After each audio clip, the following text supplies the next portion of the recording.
नमस्कार दोस्तों, आप सभी का बहुत बहुत स्वागत है मुख्य शिक्षा में। दोस्तों, आज हम बात करेंगे एमपी टेट पर्यावरण के 17 महत्वपूर्ण वस्तुनिष्ठ प्रश्न, जो कि आप लोगों के लिए बहुत ही ज़्यादा महत्वपूर्ण है। एक और बात मैं बता दूं, ये सीटेट एग्जाम्स के लिए भी बहुत ज़्यादा महत्वपूर्ण है, क्योंकि जो ईवीएस है उसका ये मोस्ट इंपॉर्टेंट टॉपिक हम आपके लिए लेकर आए हैं। मध्य प्रदेश जो एमपी टेट है उसकी डेट आ गई है, जनवरी 2021 में इसकी एग्ज़ाम्स होगी। ये आप ध्यान रखें अच्छे से। आइए हम पर्यावरण के मोस्ट इंपॉर्टेंट क्वेश्चन को जानते हैं। सबसे पहला क्वेश्चन है दोस्तों, शोर नापने की इकाई है, तो उसके उत्तर में आएगा डेसिबल। शोर नापने की इकाई है डेसिबल। विश्व का सर्वाधिक शोरयुक्त शहर है रियो डी जेनेरो। ठीक है, विश्व का सर्वाधिक शोरयुक्त शहर कौन सा है? तो रियो डी जेनेरो। अब हम बात करेंगे सर्वप्रथम ओजोन छिद्र 1985 में किस क्षेत्र में देखा गया था? तो अंटार्कटिका में देखा गया था। कब देखा गया था? 1985 में। इसके बाद में पृथ्वी से ऊपर ओजोन परत की स्थिति क्या है? तो पृथ्वी से ऊपर ओजोन परत की जो स्थिति है दोस्तों, वो है 32 से 80 किलोमीटर की ऊंचाई पर स्थित है ओजोन परत। ठीक है, आज के इस वीडियो में कम से कम आपके 5 से लेकर के 6 नंबर कंप्लीट हो जाएंगे, अगर आपने वीडियो अंत तक देखा और अच्छे से देखा तो। और आप याद रखना कि 5 से लेकर 6 नंबर बिल्कुल आपके कन्फर्म हैं। जनसंख्या विस्फोट से आश्चर्य है, अगला क्वेश्चन है। तो इसका अर्थ है दोस्तों, मनुष्यों की संख्या में निरंतर वृद्धि ही जनसंख्या विस्फोट है। ठीक है, अब इसके बाद में अगला क्वेश्चन है, काटो और जलाओ का संबंध किससे है? तो काटो और जलाओ का संबंध है दोस्तों स्थानांतरित कृषि से। स्थानांतरित कृषि में क्या होता है कि एक जगह के वनों को काट देते हैं, वहाँ पर कुछ समय खेती करते हैं, उसके बाद में दूसरी जगह चले जाते हैं, और दूसरी जगह जाकर वहाँ पर के वनों को काट देते हैं, और फिर वहाँ कुछ समय खेती करते हैं, और फिर दूसरी जगह चले जाते हैं। तो काटो और जलाओ का संबंध है दोस्तों स्थानांतरित कृषि से। इसके बाद में पर्यावरण प्रभाव के निर्धारण का अंतिम स्तर। पर्यावरण प्रभाव के निर्धारण का अंतिम स्तर है विस्तृत प्रभाव निर्धारण। ठीक है, विस्तृत प्रभाव निर्धारण है पर्यावरण प्रभाव के निर्धारण का अंतिम स्तर। इसके बाद में भारत में पर्यावरण प्रभाव के निर्धारण की जिम्मेदारी है, किसकी जिम्मेदारी है? पर्यावरण प्रभाव के निर्धारण की तो पर्यावरण और वन मंत्रालय की जिम्मेदारी है। ठीक है, पर्यावरण और वन मंत्रालय की।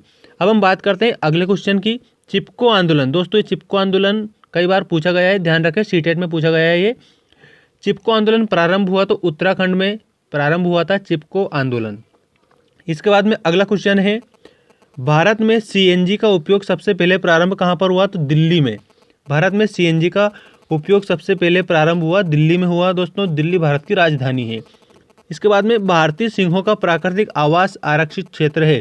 जो भारत के सिंह हैं, शेर है, उनका प्राकृतिक रूप से जो आरक्षित आवास क्षेत्र कौन सा है? तो गुजरात का गिर क्षेत्र। गुजरात का जो गिर क्षेत्र है वो सिंहों का प्राकृतिक आवास क्षेत्र है, ये आपको ध्यान रखना है। अगला क्वेश्चन है दोस्तों, ये काफ़ी मोस्ट इंपॉर्टेंट क्वेश्चन है, वनों के विनाश को रोकने के लिए भारत में वन संरक्षण कानून कब बनाया गया? तो वनों के विनाश को रोकने के लिए भारत में 1980 में वन संरक्षण कानून बनाया गया। वनों के विनाश को रोकने के लिए 1980 में वन संरक्षण कानून बनाया गया। आप ध्यान रखना कि जो वन की सुरक्षा करने के लिए, वन को संरक्षित करने के लिए जो कानून बनाया गया वो 1980 में बनाया गया। अब हम बात करते हैं अगले क्वेश्चन की, भारत में वन्य जीव सुरक्षा अधिनियम। ये वन्य जीव सुरक्षा अधिनियम है, और अगला जो इसके पहले जो मैंने बताया था वो है वनों के विनाश को रोकने के लिए वन संरक्षण कानून।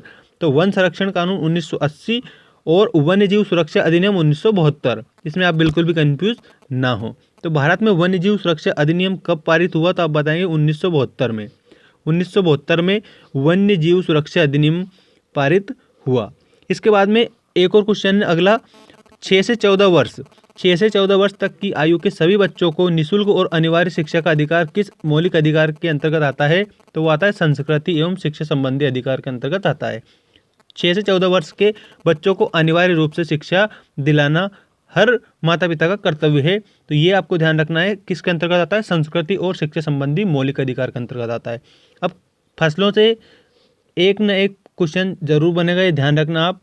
खरीफ की फसल है, अब खरीफ की फसल कौन सी? जो जून जुलाई में बोई जाती है और अक्टूबर नवंबर में काट ली जाती है, वो खरीफ की फसलें हैं। ठीक है, खरीफ की फसलें कौन से महीने में बोई जाती है? तो आप बताएंगे जून जुलाई में बोई जाती है। और कब काट ली जाती है? अक्टूबर नवंबर में काट ली जाती है। इसके बाद में रबी की फसलें। रबी की फसलों में आपको ध्यान रखना है कि जो रबी की फसलें वो अक्टूबर नवंबर में बोई जाती है और अप्रैल मई तक काट ली जाती है।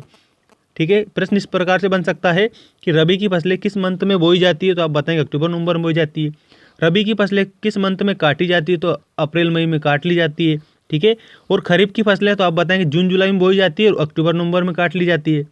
इसके बाद में तुलसी का उपयोग, तुलसी एक अच्छा पौधा है, इसका उपयोग काय में होता है, तो आप बताएंगे जुकाम और खांसी में तुलसी का उपयोग होता है, ठीक है। दोस्तों आज के इस वीडियो के माध्यम से हमने क्या जाना, मध्य प्रदेश एमपीटीईटी के पर्यावरण विषय के महत्वपूर्ण प्रश्न, और जो स्टूडेंट सीटेट के लिए या कोई सी भी टेट के लिए देख रहे हैं उनके लिए भी पर्यावरण विषय का ये महत्वपूर्ण टॉपिक है।